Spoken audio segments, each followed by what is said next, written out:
దేవుని కుమారులు నరుల కుమార్తెలతో జతకట్టినప్పుడు బాధ కలిగింది ఆయన.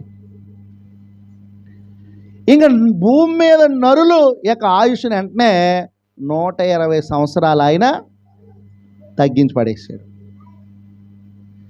నరులను చేసినందుకు ఆయన సంతాపపడ్డాడు. ఇవన్నీ చూస్తుంటే అక్కడ కనపడ్డాడు ఆయనకి. ఎవరో అక్కడ కనపడ్డాడు నోవహు. అసలు అందరూ ఒకలాగుంటే ఈయన మాత్రం ఒకలా జీవించాడు. దేవుని కుమార్తెలు నరుల కుమార్తెలతో వివాహం అన్నట్లు నోవహు చేయలేదు. దేవుణ్ణి బాధ పెట్టలేదు. దేవునికి వ్యతిరేకమైన జీవనాన్ని కొనసాగించలేదు. ఈరోజు చెప్పనా, దేవుని పిల్లలు మనం పేరు పెట్టుకుంటున్నా చేసే అన్ని పాడు పనులే, చేసే అన్ని చెడ్డ పనులే. దేవుడు సంతాపం పొందుతాడు మన పట్ల.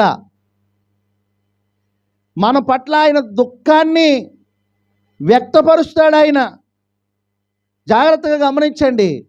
నీతిమంతులకు ఆయనే రక్షణ ఆధారం. నోవహుతో అంటున్నాడు, నోవహు ఈ తరం ముందు చూసావా, నేను అందరిని చూశాను, కానీ వీళ్ళందరిలో నువ్వు అక్కడవే నాకు నీతిమంతుడిగా కనిపించావు. నేను ఒక మాట చెప్తాను వినండి. మనం దేవుని వాక్యానుసారంగా మనం నడిస్తే, దేవుని వాక్యానుసారమైన పద్ధతులను కలిగి ఉంటే, నేను అదే చెప్తాను, ఏ కార్యక్రమం చేసినా సరే, మన ఇంట్లో ఫంక్షన్ అయినా, పెళ్ళైనా, పుట్టిన రోజైనా, ఏదైనా, గృహ శంకుస్థాపన అయినా, లేకపోతే ప్రారంభోత్సవమైనా, ఏదైనా దేవుని వాక్యానుసారమైనటువంటి విధంగానే మనం చేయాలి.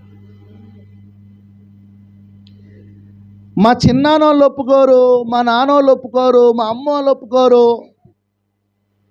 మా బంధువులు ఒప్పుకోరు